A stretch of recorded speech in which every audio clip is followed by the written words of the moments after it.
This plane got into real trouble when it got caught in a terrifying crosswind while trying to land at East Midlands Airport in England.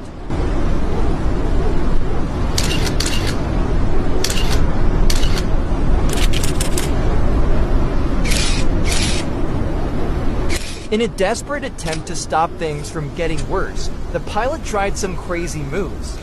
But will it be enough to avoid disaster?